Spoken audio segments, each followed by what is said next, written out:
Hello YouTube, that labeler here with a review on the AT pod or Advanced Transport Pod.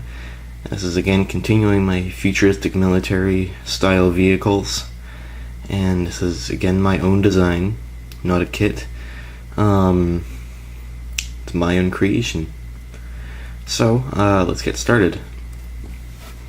In the front here, we have a cockpit, and the first thing you'll notice, I guess, about the entire vehicle is that it's slightly smaller than my ALT pod, the ALT pod. And yeah, this is more meant for just transport of troops and cargo across the battlefield.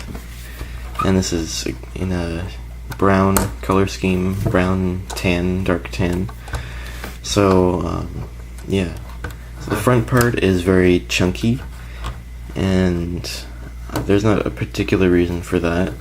I'd like it to be more smoothed off, but there's not really much I can do at this point about that, because if I did that, the rest of the vehicle would look bad. So I'm just going to leave it the way it is and maybe do a redesign at some point. So, I guess the first thing is the armament, and it's got this custom gun here.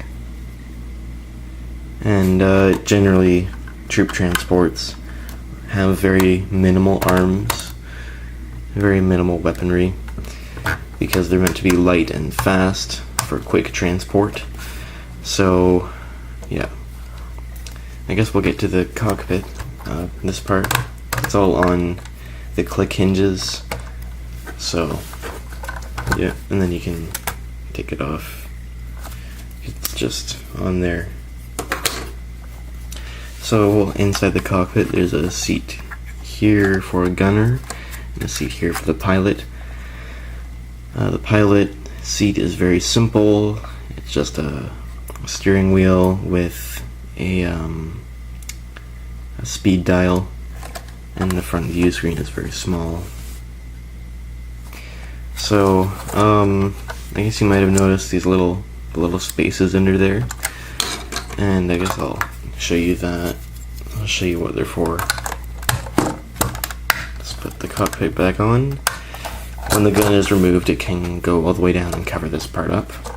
But and when there's a soldier in there, you have to have it up there so it doesn't whack his head. So, yep. And so these front treads, I guess, they are just they're the small tank treads. I got them in a Battle Droid Battle Pack, or with a Hailfire Droid. I forget what year that was, but I remember it came with a Commander Droid, Super Battle Droid, and a regular droid, and the Hailfire Droid, and a Dwarf Spider Droid. But that's where I got this.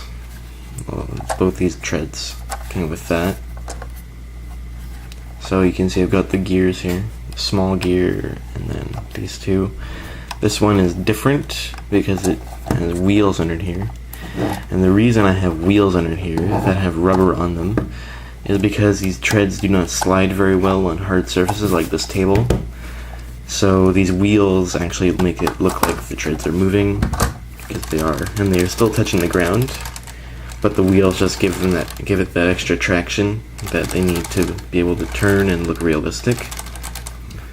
And all of these tanks are half tracks, meaning they have part track, part caterpillar tread, and part wheel.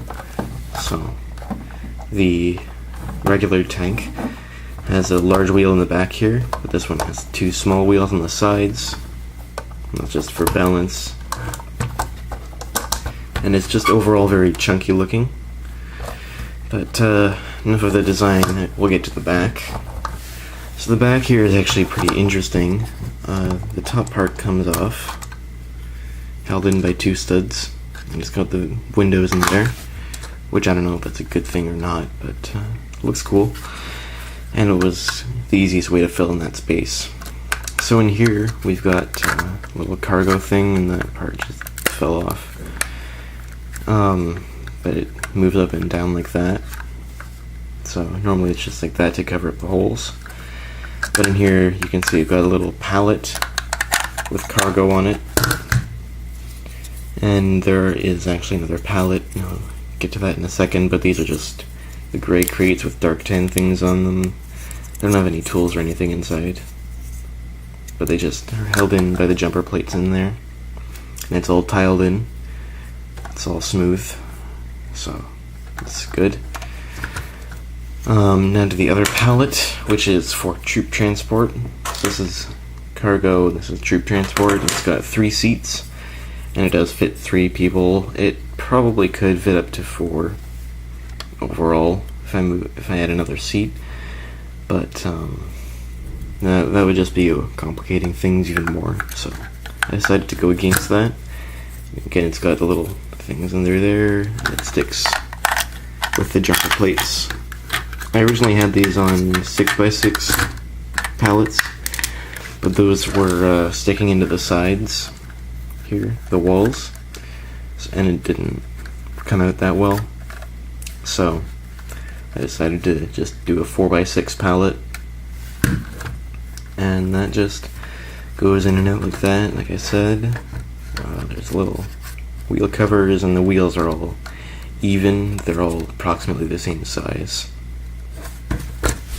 so we can just easily put that on. I guess I'll put a guy in there so I can show you that it does fit a person, a minifigure. So we can see we've got our soldier in there, and it just pops on like that very easily, and he's got a bit of headroom in there too.